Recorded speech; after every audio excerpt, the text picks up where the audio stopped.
Hi, I'm Mia, 30 years old, trying to keep my life balanced amidst the family chaos.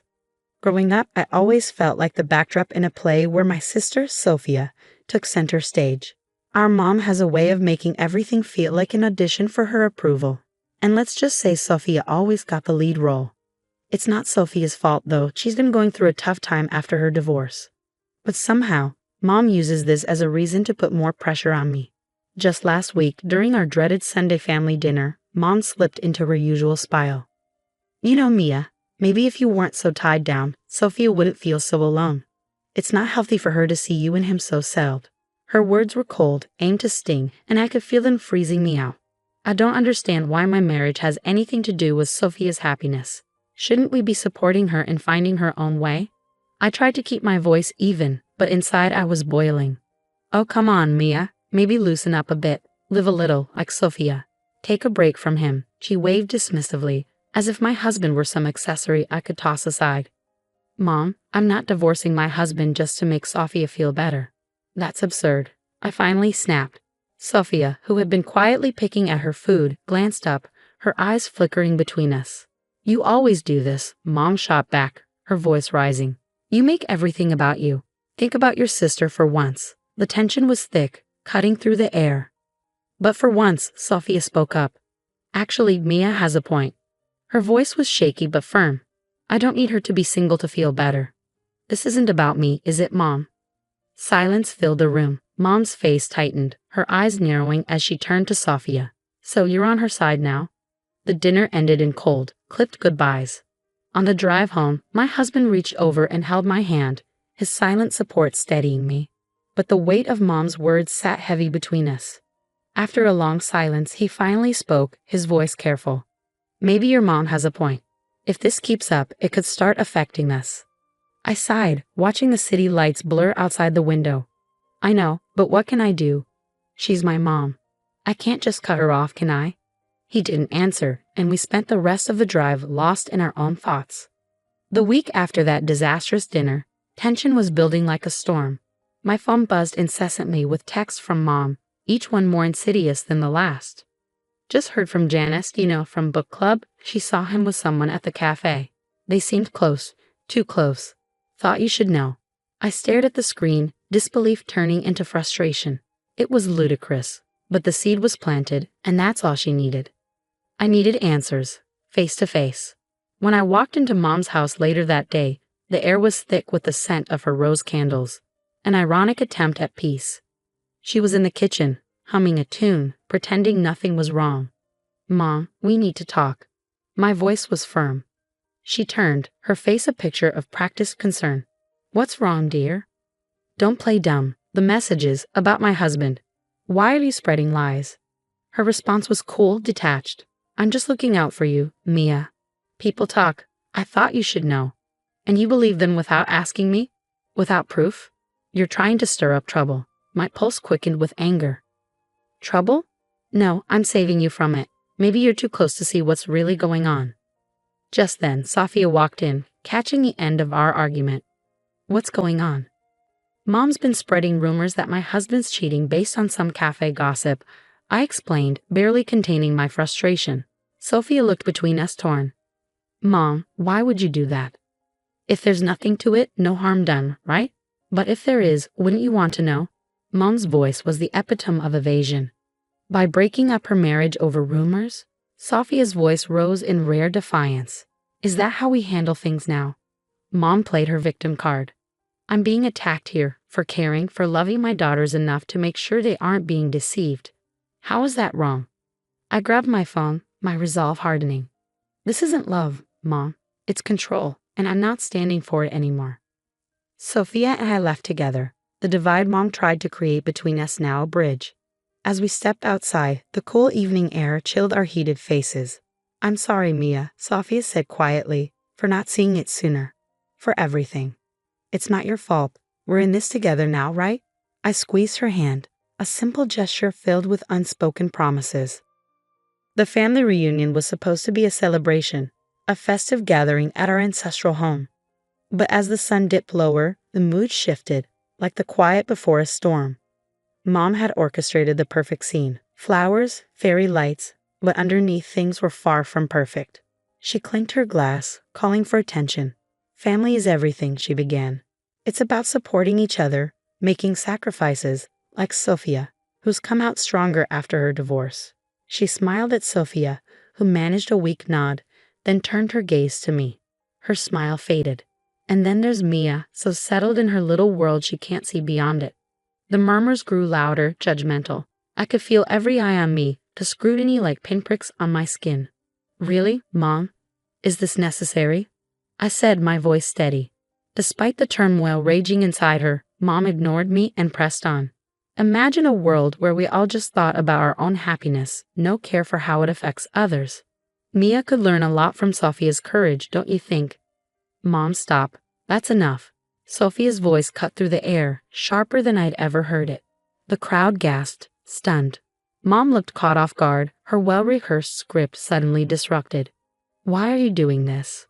Sophia continued, stepping closer to me, forming an unspoken barrier between us and Mom. Why can't you just be happy for Mia? She's not living her life at anyone's expense. She's been supporting me more than anyone. Mom quickly recovered, her voice cold and calculated. So you think undermining me changes the truth? Mia is selfish, and you, Sophia, are blinded by sisterly love. I'm not blind, Mom. I see perfectly well, Sophia shot back, her usual calm replaced by a fierce defiance. It's cruel to use a family gathering to air your biased grievances. The family around us began murmuring, tension palpable as people chose sides. Mom raised her hands in a gesture of supposed peace. You're both my daughters, and I love you. But sometimes love means telling hard truths. Mia, you need to think about more than just yourself and your perfect little marriage. I looked around at the faces in the room, seeing confusion and concern mirrored in their eyes. My heart pounded with a mix of anger and an overwhelming need to defend my peace. Hard truths. No, Mom, you're using your toxic assumptions and calling it love. This is manipulation, not concern, I said, my voice stronger than I expected. I won't let you tear down my life because you're unhappy with the way I live it. Silence followed. It was heavy, charged, as everyone processed what had just happened. Sophia squeezed my hand, whispering, We'll handle this together. As conversations cautiously resumed around us, I knew what I had to do. This wasn't just about defending my choices anymore. It was about protecting my mental health and my marriage. A drastic change was necessary, and with Sophia by my side, I felt the strength to finally follow through. The days after the reunion were a whirlwind of whispered phone calls and quiet meetings between Sophia and me, united in our determination. We meticulously crafted a plan to reveal the truth about Mom's manipulations to the family. She always talks differently when she thinks no one else is listening, Sophia noted one evening as we sat with notes scattered across the table. Exactly, I replied, tapping my pen against my notebook. We need to catch her in the act. Show everyone the real Mom, the one we deal with behind closed doors. Sophia's eyes brightened as she scanned her laptop. What if we use a voice-activated recorder? We could hide it during your next one-on-one with her. I smiled. Perfect. She's invited me for tea on Saturday, thinking it's to mend fences. Little does she know. Saturday arrived, and with it, a knot of nerves in my stomach. The recorder was hidden in my purse, discreetly positioned to capture every word. Mom greeted me with her usual tight smile and ushered me into the kitchen. As we sat down with tea between us, she didn't waste any time. Mia, darling, I've been thinking about our little discussion at the reunion. I want to help you understand where I'm coming from. I nodded, my heart racing, knowing every word was being recorded. Go on. She continued, her tone laced with condescension. Sophia needs us now more than ever, and your stubborn independence could set a bad example. I'm only trying to look out for the family. And by looking out, you be trying to control my life, telling me how to be a wife. I kept my voice calm, steering her towards revealing more. It's not just about you, Mia. Sometimes we have to make sacrifices for the greater good. If that means adjusting your life, so be it. She leaned forward, her voice dripping with a fox sincerity that made my skin crawl. The conversation went on, Mom unknowingly laying bare her manipulative mindset, all caught on tape. The following week, we gathered the family again, this time under the guise of clearing the air. The tension in the living room was thick, everyone bracing for another showdown. But this time, Sophia and I were in control. Thank you all for coming, I began, standing with Sophia by my side. We believe it's important for everyone to see the full picture of what's been happening. I pressed play on the recorder and Mom's voice filled the room. Her cold words, her manipulation, the calculated way she tried to control my life, it was all laid bare. As the recording ended, the room erupted in murmurs of disbelief. Mom's face paled, her usual composure shattered. Is this true? You've been manipulating your daughters like this? Aunt Marie asked, her tone filled with disbelief. Mom stammered, her eyes darting to the shocked and disappointed faces around her. I was just trying to. No, Mom, you were caught, Sophia said, her voice unwavering. This is who you are, and it's why things need to change. As the family absorbed the revelation, their murmurs grew louder. One by one, they began sharing their own feelings, perspectives that had been suppressed for years. Sophia and I exchanged a glance. It was done. The truth had been revealed, not to punish, but to protect and heal. The path forward wouldn't be easy, but it was necessary. The bonds between us, once strained by manipulation, could now be rebuilt on a foundation of honesty and courage. As the echoes of the recording faded, the room felt charged, waiting for Mom to respond. She stood visibly shaken, her usual poise crumbling under the weight of her exposed actions. I did it for the family, she stammered, her voice thin and unsteady. To keep us together, to make us strong. Uncle John shook his head, his face etched with disbelief. That's not strength, that's control. Manipulating Mia and Sophia doesn't keep the family together. It tears it apart. Aunt Marie added, disappointment clear in her voice, you've always been the matriarch, yes, but this. We never imagined it went this far. Guiding your children is one thing. Controlling their lives is another. Mom's eyes darted around the room, seeking an ally, but found none. Even Sophia, her once staunch supporter, stood firmly by my side. Mom, we needed you to be our support, not our puppeteer, Sophia said, her voice steady and resolute. The rest of the evening passed in a blur of hushed conversations and quiet reassurances among family members. All except for Mom, who sat isolated, the weight of her actions settling heavily around her. In the weeks that followed, the family dynamic shifted dramatically. Invitations to Mom were polite but distant, and her once central role in family decisions faded. She was invited out of courtesy, not desire, her influence now reduced to mere formality. During this time, Sophia and I grew closer, rebuilding the relationship that Mom had almost destroyed.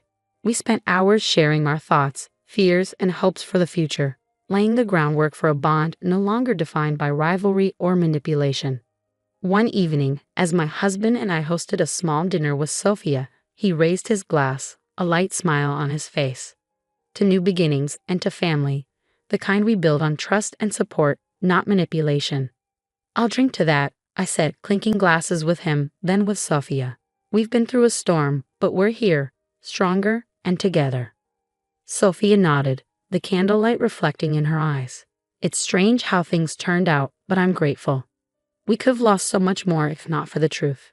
As the night wore on, we talked about healing, not just for ourselves, but for Mom too, if she ever sought it sincerely. For now, though, it was about us, about setting the foundation for a future where manipulation held no sway. The ordeal had not only mended my relationship with Sophia, but also strengthened my marriage. My husband and I understood each other better now, our commitment deepened by the challenges we had faced together. We had weathered the storm and emerged with a resilience and clarity that bound us even closer.